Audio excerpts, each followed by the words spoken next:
بسم الله الرحمن الرحيم প্রযোজনায় ও পরিবেশনায় কেয়ামত টিভি।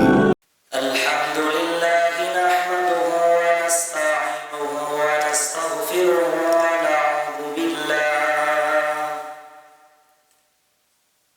ونعوذ بالله من شرور أنفسنا من سيئات أعمالنا من يهد الله فلا مضل له ومن يضلل فلا هادي له نشهد أن لا إله إلا الله وحده لا شريك له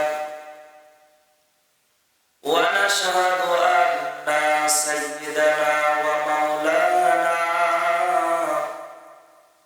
محمدا عبده ورسوله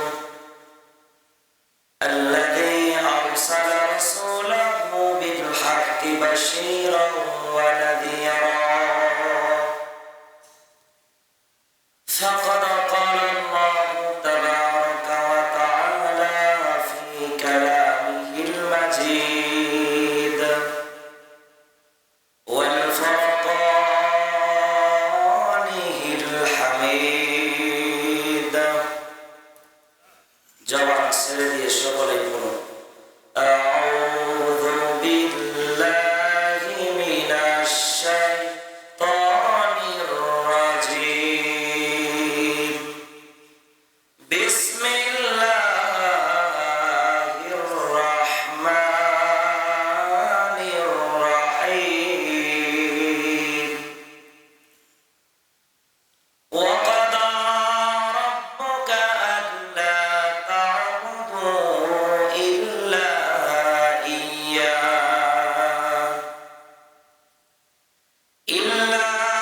إياه وبالوالدين إحسانا إما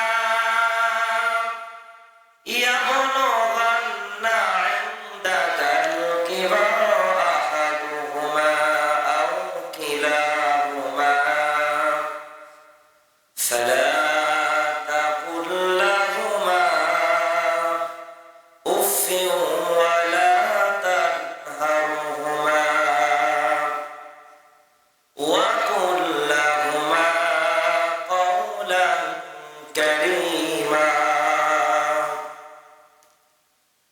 واخفض لهما جناح الذل من الرحمة وقل رب ارحمهما كما ربياني صغيرا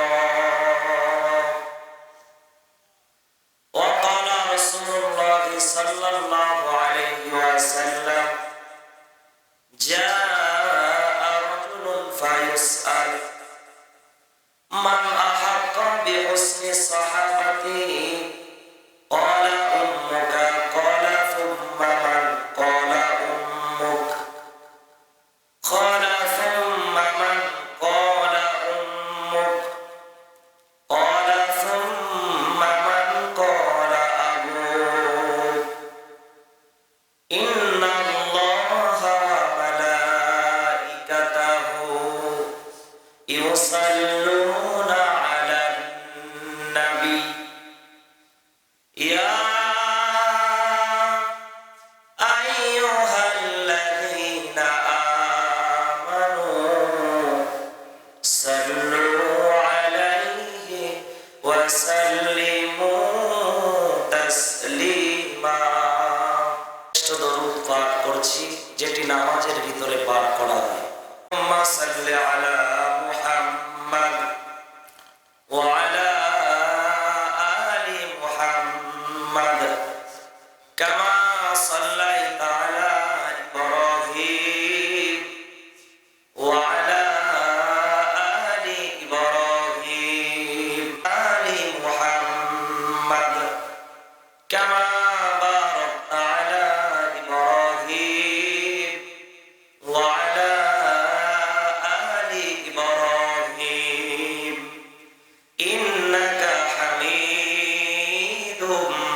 মুরিদ প্রাণ ভরে জিকির করুন লা ইলাহা জোরে লা ইলাহা। আমি আপনাদেরকে একটু কষ্ট দিতে চাই। ফরজ নামাজের পরে যেমনি আমরা নামাজের জায়গাটাকে পরিবর্তন করি, কারণ হলো কিয়ামতের দিনে মুসিবতের সময় নামাজের জায়গাটুকু যেন আমাদের পক্ষে আল্লাহ তাবারক তাআলার কাছে সাক্ষ্য দান করেন। এই মাহফিল যেন আল্লাহ তাবারক তাআলার কাছে সাক্ষ্য প্রদান করে, জায়গাটি যেন সাক্ষ্য হয়ে যায়। এজন্য মেহেরবানি করে সামনের জায়গাটা, ফাঁকা জায়গাটা পরিপূর্ণ করে সুন্দর করে ফিল আপ করে বসতে হবে। একটু মেহেরবানি করে সামনের দিকে চেপে আসেন প্রিয় বাবারা। একবারই কষ্ট দিব, আর আপনাদেরকে বলবো না। একটু মেহেরবানি করে মহব্বতের সাথে জিকির করেন লা ইলাহা ইয়া নবীজির কালেমা পড়ো, এক আল্লাহকে সিজদা করো, তুম থাকিতে তারে ডাকো, আল্লাহু আল্লাহ আল্লাহু আল্লাহ আল্লাহু আল্লাহ লা ইলাহা জোরে লা ইলাহা সুবহানাল্লাহ আলহামদুলিল্লাহ লা ইলাহা লা ইলাহা লা ইলাহা ইল্লাল্লাহু মুহাম্মাদুর রাসূলুল্লাহ। জবান ছেড়ে দিয়ে পড়ছি সাল্লাল্লাহু। আজ লক্ষ্মীপুর যুব সমাজ ও প্রবাসী ভাইদের উদ্যোগে আয়োজিত বিরাট ইসালে সাওয়াব এবং দোয়ার মাহফিল। এই দোয়ার মাহফিল শেষ সময় হলে আপনাদের কাছে এনে ওখানে লোড করা হচ্ছে, সময় মতো আপনাদের কাছে এনে আনলোড করা হবে, অসুবিধা নাই। আল্লাহ তাবারক তাআলা যেন নিয়মতান্ত্রিক বজায় রেখে প্রধান আকর্ষণকে এখানে আসার তৌফিক দান করেন। বলি আল্লাহুম্মা আমিন। তারে কি আপনারা চেনেন? এটা হচ্ছে জনাব তবারক আলী। জোরে বলেন কি আলী? হ্যাঁ, এটাতে বরকত আছে। আমরা পরিশেষে এই খানাটা গ্রহণ করব। আল্লাহ পাক যেন আজকের খানার ভিতরে পরিপূর্ণ বরকত দান করেন। পড়ি আল্লাহুম্মা আমিন। আজকের মহতি জালসা এবং দোয়ার মাহফিলের সুযোগ্য স্বনামধন্য সভাপতি জনাব মোহাম্মদ জালিলুর রহমান, সাবেক প্রভাষক, গাবতলী সরকারি কলেজ। আমার এই কলিজার টুকরা আব্বাজান কোথায়? আমার আব্বাজানের জন্য দোয়া করছি। কি সুন্দর নুরানি চেহারা, জান্নাতি চেহারা। আমার আব্বাজানের জন্য দোয়া করছি আল্লাহ তাবারক তাআলা যেন তার গোলামকে শিক্ষাবিদ এবং একজন উঁচু লেভেলের মানুষ, উনি প্রভাষক মানুষ, আল্লাহ তাবারক তাআলা যেন সারা জীবন জ্ঞানের আলো ছড়িয়েছেন, আপনাদের সন্তানের মাঝে জ্ঞান বিতরণ করেছেন। এখন উনি হয়তো অবসরে আছেন। আল্লাহ তাবারক তাআলা যেন তাকে সাইয়্যিদেনা আবু বকরের কাতারে শামিল করেন। যতদিন দুনিয়াতে আছেন সুস্থতার সাথে আল্লাহ তাবারক তাআলা যেন তারে বাঁচায় রাখেন। আল্লাহ পাক যেন তার মান, সম্মান, যশ, খ্যাতি, ইজ্জতকে লক্ষ কোটি গুণ বাড়িয়ে দেন। করি আল্লাহুম্মা আমিন। কলিজার টুকরা আব্বা, আমরা অপরের জন্য দোয়া করতে চাই না, অথচ আল্লাহ পয়গম্বর বলেছেন যদি কোনো বান্দা, কোন মুসলমান অপর ভাইয়ের কল্যাণের জন্য আল্লাহর কাছে দোয়া করে, আল্লাহ তাবারক তাআলা আগে অপর ভাইয়ের সে কল্যাণ পরিপূর্ণ না করে যে ব্যক্তি দিলওয়ালা মানুষের পরিচয় দিয়েছে, দারাজ দিলের পরিচয় দিয়েছে, আল্লাহ পাক তার সে হাজতকে আগে পূর্ণ করে দেন। করছি আলহামদুলিল্লাহ। আমার আব্বা জানের জন্য দোয়া করেছেন, আল্লাহ তাবারক তাআলা আপনার মান শান আগে বাড়ায় দিয়েছেন, তারপরে আব্বা জানের মান শানকে আল্লাহ তাবারক তাআলা বাড়ায় দিয়েছেন। করছি আলহামদুলিল্লাহ।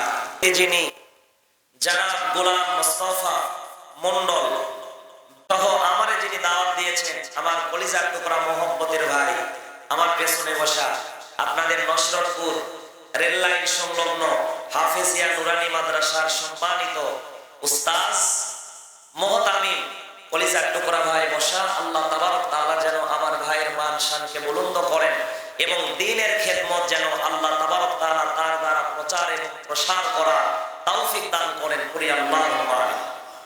প্রিয় আব্বা, দল মত নির্বিশেষে আমার সামনে যারা বসেছেন, পর্দার অন্তরালের মা এবং বোনেরা, এই মাইকের আওয়াজ যতদূর পর্যন্ত চলে যায়, আমি আপনাদের সকলকে আমার অন্তরে গহীন আকুলতা বাকুলতা মহাব্বত আর ভালোবাসা থেকে আপনাদেরকে মোবারকবাদ এবং আহলান সাহলান মারহাবান জানিয়ে আজকের প্রোগ্রাম, আজকের মাহফিলের শুরু করতে যাচ্ছি। প্রারম্ভেই জানতে চাই আপনারা সকলেই কেমন আছেন? আওয়াজটা কি নিচু হয়ে গেল? ভালো আছেন তো? আলহামদুলিল্লাহ, আলহামদুলিল্লাহ আলা কুল্লি হাল। যদি ভালো না থাকতাম, আল্লাহ যদি আমারে আপনাদেরকে ভালো না রাখতেন, কোরআনুল কারীমের এই মজমা জান্নাতের বাগিচায় আমরা একজনও আসার সৌভাগ্যবান হতাম না। আসতে পেরেছি, বসতে পেরেছি, এক রাতের জন্য আল্লাহ যে জান্নাতি মেহমান হিসাবে আল্লাহর কাছে বিবেচিত হয়েছি, এজন্য আমরা সকলে সে আল্লাহর প্রশংসার দাবিদার, সকলে জবান ছেড়ে দিয়ে পড়েছি আলহামদুলিল্লাহ। লক্ষ কোটি দরুদ এবং তাসলিম পেশ করেছি সর্বকালে সর্বযুগের সর্বশ্রেষ্ঠ মহামানবের প্রতি, যার মাধ্যমে আল্লাহ তাবারক তাআলা দ্বীনের প্রচার এবং প্রসার ব্যাপকভাবে ঘটিয়েছেন। আল্লাহর পয়গম্বরের ইন্তেকালের আগ মুহূর্তে আল্লাহ তাবারক তাআলা কোরআনুল কারীমের একটা আয়াতে কারিমা দ্বারা ইসলাম তারে পরিপূর্ণতার ঘোষণা দিয়েছেন। পড়ছি আল্লাহু আকবার। আল্লাহ পাক বলেন, আল ইয়াউমা আকমালতু লাকুম দীনাকুম। নবী গো, আজকে আমি দ্বীনটারে পরিপূর্ণ করে দিয়েছি। চিৎকার মেরে বলুন আল্লাহু আকবার। দ্বীনের ব্যাপারে আল্লাহ তাবারক তাআলা কোরআনুল কারীমের ভিতরে চুল পরিমাণ, বিন্দু পরিমাণ কোনো সন্দেহের অবকাশ রাখেন নাই। আল্লাহ তাবারক তাআলা সন্দেহটাকে দূর করে দিয়ে দ্বীনের পরিপূর্ণতা, পরিপক্কতা বহন করে আল্লাহ তাবারক তাআলা কোরআনুল কারীমের আয়াত দিয়ে ডাইরেক্ট মানুষগুলোকে ঘোষণা দিয়ে জানিয়ে দিয়েছেন। আওয়াজ করে বলুন সুবহানাল্লাহ। পয়গম্বর আজ দুনিয়াতে জীবিত নেই, ইন্তেকালের মাধ্যমে তিনি মদিনাতুল মুনাওয়ারার রওজা মুবারকে সবুজ গম্বুজের নিচে শুয়ে আছেন। তবে যেই মাসে আপনি আমি এসেছি, এই মাসে রাসূলুল্লাহ সর্বশ্রেষ্ঠ একটা মুজিজার মধ্য থেকে, তার তো মুজিজার কোনো অভাব নেই। কেউ বলেছেন তার মুজিজা ব্যাপক, কেউ বলেছেন ৪৫০০০-এরও বেশি। আমার আপনার পয়গম্বরের মুজিজা দুনিয়াতে অব্যাহত ছিল। সর্বশেষ মুজিজা হলো ৩০ পারার কোরআনুল কারীম, যে মুজিজাটা আল্লাহর জান্নাত অবধি পর্যন্ত অব্যাহত আল্লাহ পাক নিজেই রাখবেন। চিৎকার মেরে কোন আল্লাহু আকবার। পয়গম্বরের একটা বিশেষ মুজিজার মাস এটি। অন্যান্য কোন নবীদেরকে আল্লাহ তাবারক তাআলা ৭ আসমান পাড়ি দিয়ে আল্লাহ পাকের সঙ্গে সরাসরি সাক্ষাৎ করার কোন সৌভাগ্যবান করার নাই। হযরতে মুসা কালিমুল্লাহ আলাইহিস সালাতু ওয়াস সালাম, উনি একবার বলেছিলেন, আল্লাহ, পর্দার আড়াল থেকে অনেক আপনার সাথে কথা বলেছি, ও আল্লাহ, একটি বারের জন্য আমার মনে চাই যে আপনি আমার স্রষ্টা, আপনি মুসার খোদা, আপনি মিশরের আল্লাহ, সারা পৃথিবীর আপনি বাদশা। একবার যদি আপনি আমার একটু দিদার দিতেন, আপনার দিদারে আমি ধন্য হতাম। একবারের জন্য আমি দেখতে চাই। আল্লাহ পাক বলছিলেন, না রে মুসা, না, এটা সম্ভব নয়। লান তারানি, এটা কখনোই সম্ভব নয়। পয়গম্বর মুসা এত করে যখন আল্লাহকে বললেন, আল্লাহ তাবারক তাআলা তো এমন বান্দা, কোন গুনাহগার মানুষ যখন আল্লাহকে আল্লাহ বলে ডাক দেয়, বারবার যখন ডাক দেয়, আমার আল্লাহ ও রহমতের জরিয়ায় দোষ মেরে যায়। আল্লাহ বলেন, বান্দারে, তুমি আমারে ডাকো কেন? তোমার কি লাগবে? চাওয়াটা কি আমার কাছে বলো। ফাদকুরুনি আযকুরুকুম। বান্দা ডাকতে দেরি, চাইতে দেরি, আমি বান্দার চাওয়াটাকে পাওয়াতে, পরিপূর্ণতা দিতে এক মুহূর্তের জন্য দেরি করি না। চিৎকার মেরে কোন আল্লাহু আকবার। গুনাহগার বান্দার কথা যদি শুনে, পয়গম্বর মুসার কথা আল্লাহ শুনেছেন কি শোনেন নাই? তবে পরিপূর্ণ চেহারা নয়, সামান্য আল্লাহ তাবারক তাআলার নূর এটার যখন বহির প্রকাশ করলেন, পয়গম্বর এটা দেখার সাথে সাথে অজ্ঞান হয়ে তুর পাহাড়ে পড়ে গেছেন।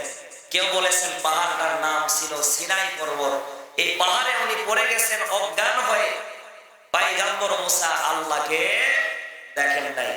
আমার পয়গম্বর শেষ নবী জনাবে মুহাম্মদুর রাসূলুল্লাহ পড়ছি সাল্লাল্লাহু আলাইহি ওয়াসাল্লাম মেরাজের রাত্রিতে, পবিত্র মাঘে রজবের রাত্রিতে আল্লাহ তাবারক তাআলার এত নিকটবর্তী হলেন। নিকটবর্তী হওয়ার পরে আল্লাহ তাবারক তাআলার সাথে অনেকক্ষণ ধরে তিনি গল্পে লিপ্ত হয়েছিলেন। প্রাণ ভরে তিনি আল্লাহর সঙ্গে সাক্ষাৎ এবং গল্প করেছিলেন। মুফাসসিরগণ এটির দুইটি দিক বর্ণনা করেছেন। বলেন যে জান্নাতি চোখ দিয়ে আল্লাহকে দেখা যায়। পয়গম্বরকে যদি আল্লাহ দুনিয়াতেই জান্নাতি চোখ দান করে থাকেন, তাইলে তিনি আল্লাহকে সরাসরি দেখেছেন। আর যদি পয়গম্বরকে আল্লাহ তাবারক তাআলা জান্নাতি চোখ না দান করে দুনিয়াবি চক্ষু যদি দিয়ে থাকেন, তাইলে তিনি দেখেন নাই।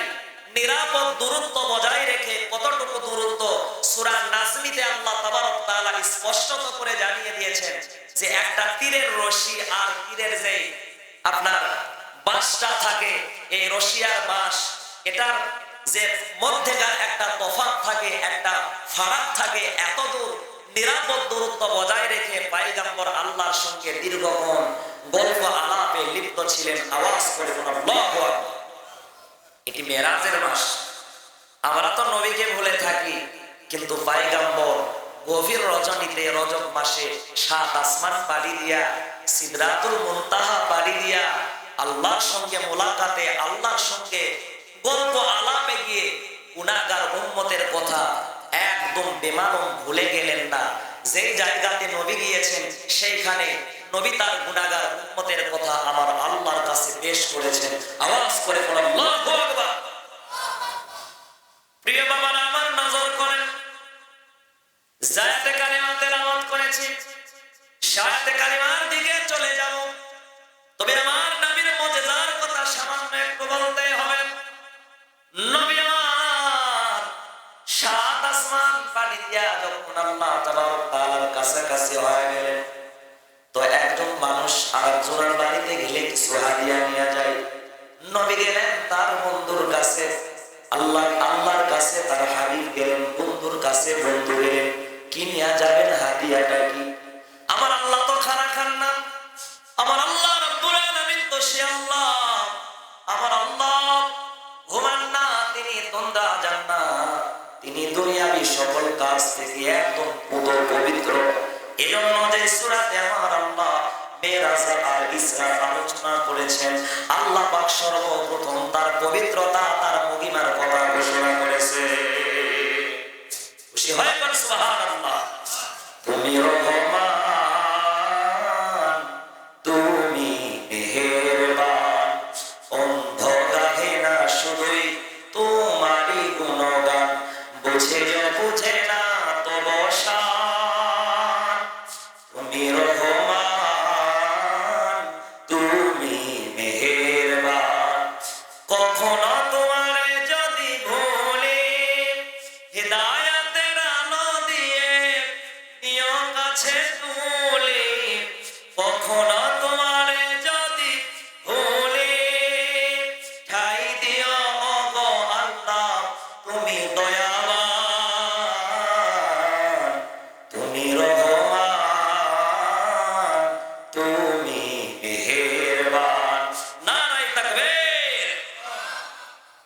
কলিজার টুকরা লক্ষ্মীপুরবাসী, কথাগুলো কি বোঝা যায়? কথা কয় না, কথাগুলো কি বোঝা যায়? আমার পয়গম্বর যখন গেলেন, আল্লাহর কাছে যাওয়ার পরে কি হাদিয়া নিয়ে গেলেন, আশ্চর্য হয়ে যাবেন। যে হাদিয়া আমার আল্লাহ পয়গম্বরের কাছ থেকে পাওয়ার পরে স্বয়ং আল্লাহ হাদিয়ার পরিপূর্ণতা দিলেন। পয়গম্বর সিজদায় উঠে বলেন, আমার আল্লাহ কুরআনুল কারীমের ভিতরে বলেন, দুনিয়ার কোন মানুষ, কোন বান্দা যদি আমি আল্লাহর নিকটবর্তী হতে চাই, আমি আল্লাহর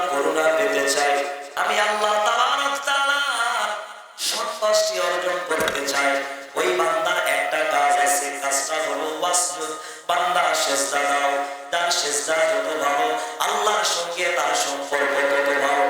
আল্লাহ বলেন ওয়াসজুদ ওয়াক্তারিব, বান্দা সিজদা দাও, সিজদা যত ভালো হবে ও বান্দা আমি আল্লাহর তত নিকটবর্তী তুমি হয়ে যাবা। পয়গম্বর যখন সিজদায় নুয়ে পড়লেন, সিজদা দেওয়ার পরে তিন চমৎকার পদ বাক্য উচ্চারণ করলেন। নবী আমার এক নাম্বার বাক্য বললেন আত্তাহিয়াতু লিল্লাহ। নামাজের ভিতরে শেষ বৈঠক অথবা 2 নাম্বার রাকাতের বৈঠকে তাশাহুদে আমরা জোরে বলেন পড়ি কি পড়ি না?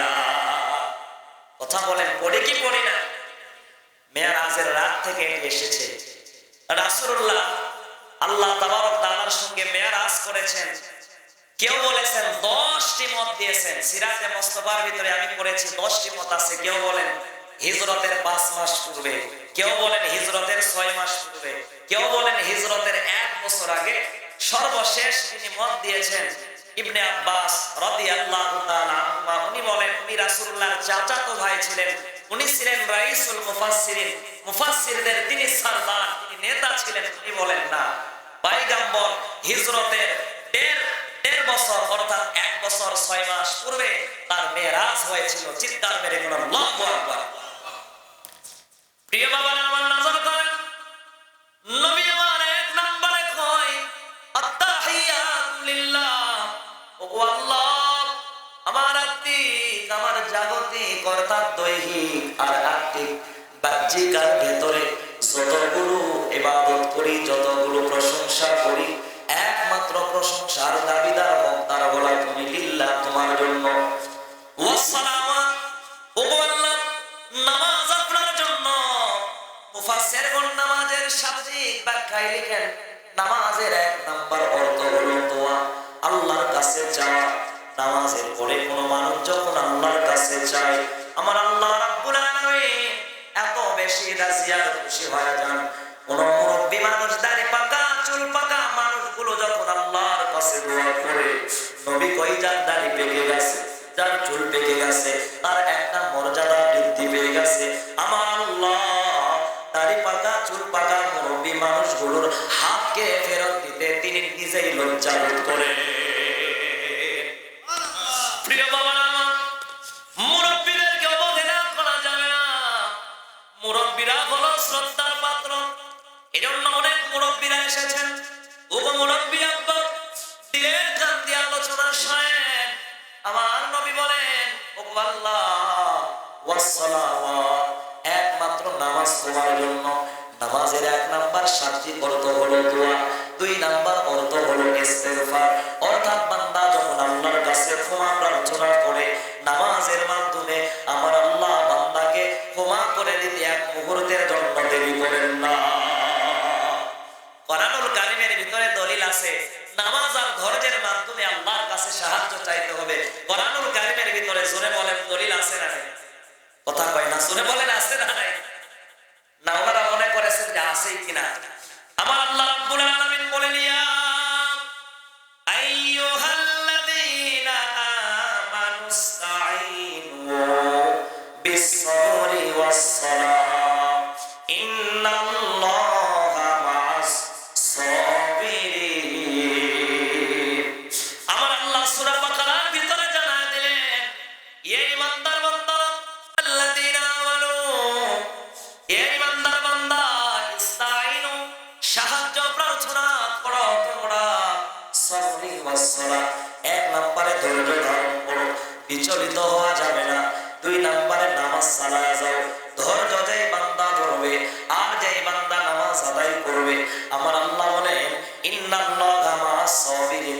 বান্দা একটা কথা আকলে রাখবা, আমি আল্লাহ কিন্তু ধৈর্যশীল বান্দার সাথে আছি।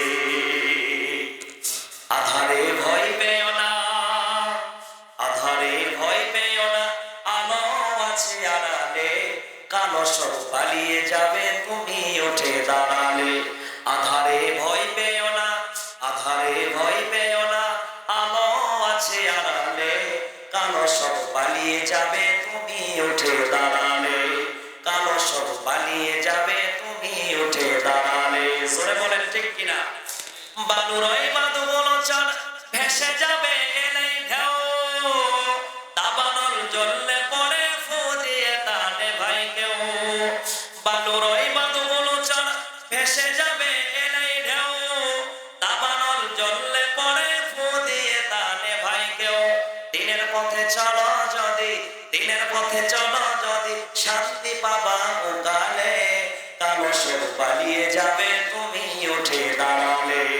আধারে ভয় পেও না, আধারে ভয় পেও না, আলো আছে আড়ালে, কালো সব পালিয়ে যাবে তুমি উঠে দাঁড়ালে। জোরে বলেন ঠিক কিনা? প্রিয় বাবারা আমার নজর করেন, তাহলে ইমানদারের সুখী আমার আল্লাহ আছেন, ভয় পাওয়া যাবে না। এজন্য নবী আমার এই পবিত্র মাঘে রজবে আল্লাহর কাছে সিজদা দিয়া ডাক দিয়া কয় ওয়াসসালাওয়াতু ওয়াল্লাহ, একমাত্র নামাজ তোমার জন্য, ওয়াত-তাইয়্যিবাত, ও আল্লাহ একমাত্র প্রশংসার দাবিদার বলা তুমি, একমাত্র প্রশংসা তোমার জন্য। আমার আল্লাহ পয়গম্বরের সিজদা অবনত অবস্থায় সিজদা দিয়া এমন তিনটা চমৎকার পদবাক্য, যেই বাক্যগুলো দিয়া নবী আমার আল্লাহর প্রশংসা আদায় করলেন, যেই বাক্য দিয়া নবী আমার আল্লাহর গোলামি প্রকাশ করলেন, যেই বাক্য দিয়া নবী আমার আল্লাহর শ্রেষ্ঠ বন্ধুত্বের পরিচয় তুলে দিলেন, আমার আল্লাহ এত বেশি রাজি আর খুশি হয়ে গেলেন। আল্লাহ